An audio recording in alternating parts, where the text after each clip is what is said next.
بسم اللہ الرحمن الرحیم۔ جہانوں کی بعض تفصیلات۔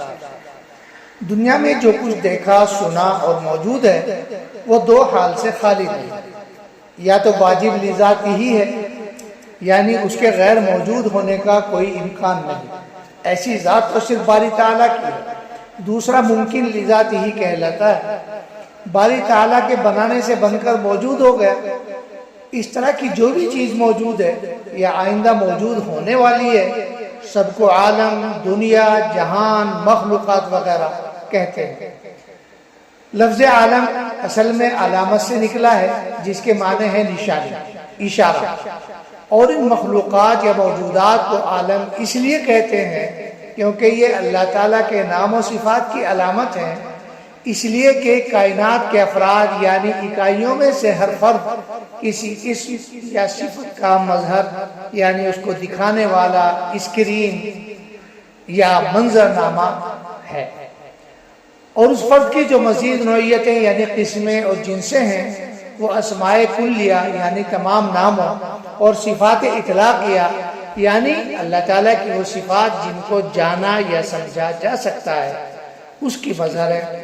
اور جب کائنات کا ہر فرد باری تعالیٰ کے اسماء میں سے کسی خاص اسم کا مظہر ہے اور عالم بے شمار ہے، تو اس اعتبار سے اللہ تعالیٰ کی صفات اور اسماء کی بھی کوئی گنتی نہیں۔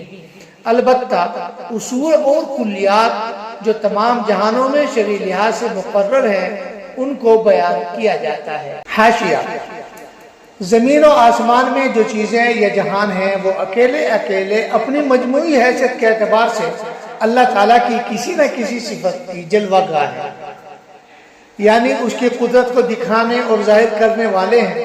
پھر ہر جہان کی مزید تقسیم اور قسمیں ہیں اور اس میں طرح طرح کے جہان موجود ہیں۔ مثلا ایک پہاڑ کی مثال لیجئے، یہ اللہ تعالیٰ کی مخلوقات میں سے ایک چھوٹی سی مخلوق ہے، یوں کہہ لیجئے کہ ایک ادنا سا جہان ہے جو اس کے اسم خالق اور صفت تخلیق کا مظہر ہے۔ پھر اس کے اندر اونچائیاں ہیں، نیچائیاں ہیں جو اس کی صفات الرافع اور الخافض کی مظہر ہیں اور اس کو بیان کرتی ہیں۔ درخت ہیں، پتھر ہیں، ندیاں ہیں، چرندے، پرندے، درندے، رینگنے والے، غرض طرح طرح کے جاندار ہیں۔ پھر ان مخلوقات کے اندر اور جہان ہیں، جیسا کہ شیر کو لے لیجئے، شیر کے اندر گوشت، پوست، پنجے اور اس کے دیگر اعضاء جو قوت و شوکت، رعب و دبدبے اور قہاریت و جباریت کا مظہر ہے۔ اسی طرح انسان خود ایک جہان ہے، پھر اس جہان میں کتنے جہان ہیں کوئی شمار نہیں۔ اس کے ایک ایک جہان کو دیکھتے ہوئے چند جہانوں کا خیال کیجئے۔ آنکھ کو دیکھیے، اس میں پانی کا ایک جہان الگ ہے، رگوں کا ایک جہان الگ ہے، پتلی کا جہان ہے، ڈھیلا ہے، رتن ہے، پلکیں ہیں، روشنی ہے، روشنی کے الگ الگ رنگ ہیں۔ اسی طرح تمام جہانوں کا حال ہے کہ یہ تمام جہان باری تعالیٰ کی صفات اور اسماء الہی کا مظہر ہے۔ تو جس طرح جہانوں کے سلسلے کی کوئی انتہا نہیں، باری تعالیٰ کی صفات کی بھی کوئی انتہا نہیں، کوئی شمار نہیں۔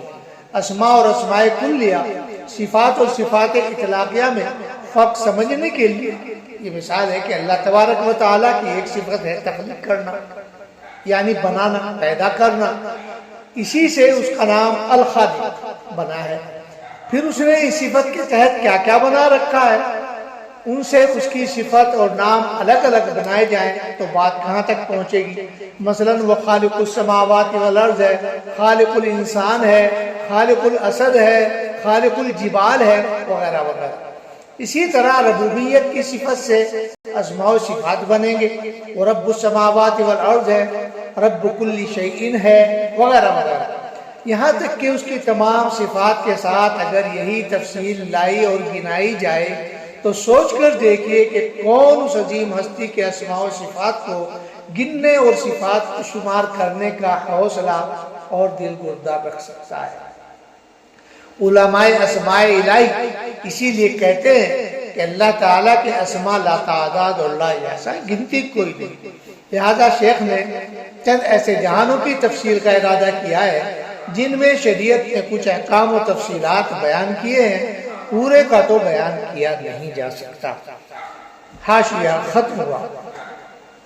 جہانوں میں جو کچھ بھی موجود ہے وہ یا تو ذات ہے یا صفت۔ ذات تو اسے کہتے ہیں جسے موجود رہنے کے لیے کسی دوسری چیز کی ضرورت نہ ہو، جیسے آسمان، زمین وغیرہ، اور صفت دوسری چیز کی محتاج ہوتی ہے، اس کے بغیر اس کا وجود نہیں ہو سکتا، جیسے رنگ، بو، مزہ وغیرہ۔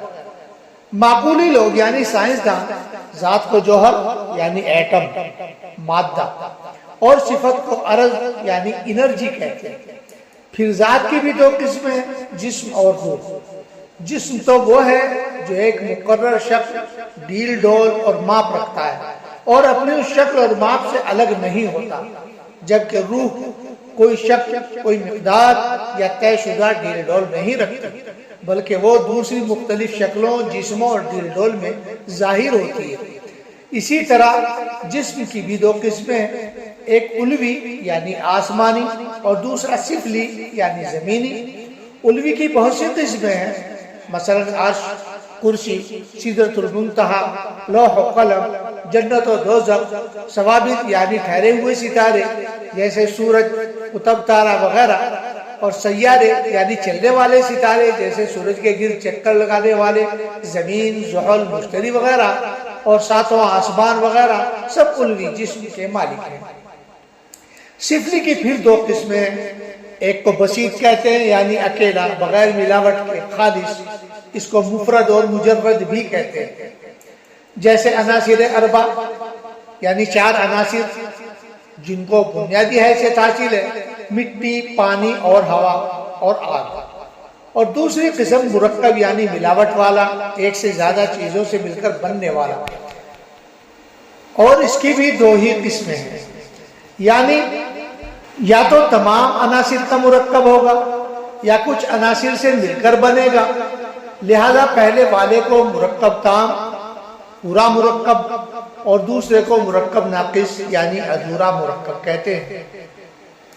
مرکب تام کے کل تین جہان ہوتے ہیں۔ نمبر ایک جمادات، جس میں معدنیات آتے ہیں، سونا، چاندی، لوہا، پتھر، مٹی، موتی، مونگا وغیرہ وغیرہ۔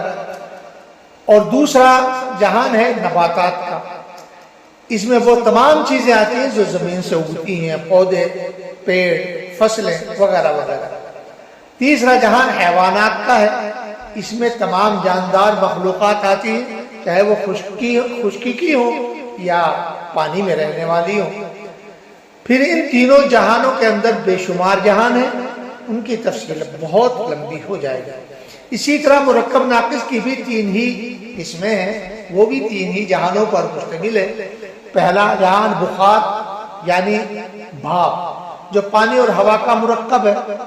نمبر دو غبار یعنی گرد، جو ہوا اور مٹی سے مل کر بنتا ہے۔ نمبر تین دخان یعنی دھواں، جو آگ اور ہوا سے بنتا ہے۔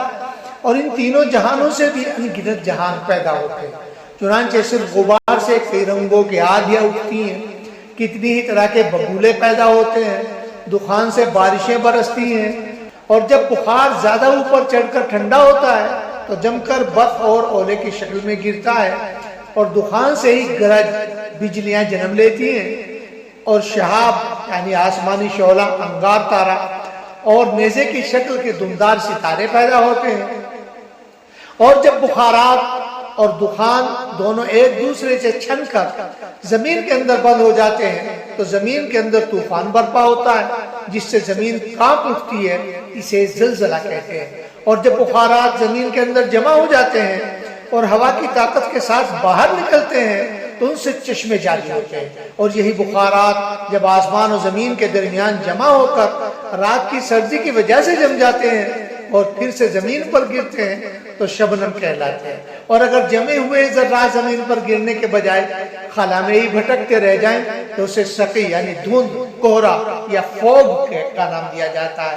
ہندی میں اسے کہل کہتے ہیں۔ اور بعض علاقوں میں یہی جمے ہوئے باریک بخارات تھوڑی تھوڑی مقدار میں سفید اور سرخ شکر کی شکل میں زمین پر گرتے ہیں تو ان کو ترنجبین یعنی گیلا پالا اور خشکنگبین یعنی سوکھا پالا، برف کے گالے یا برفی لیتودے کہا جاتا ہے۔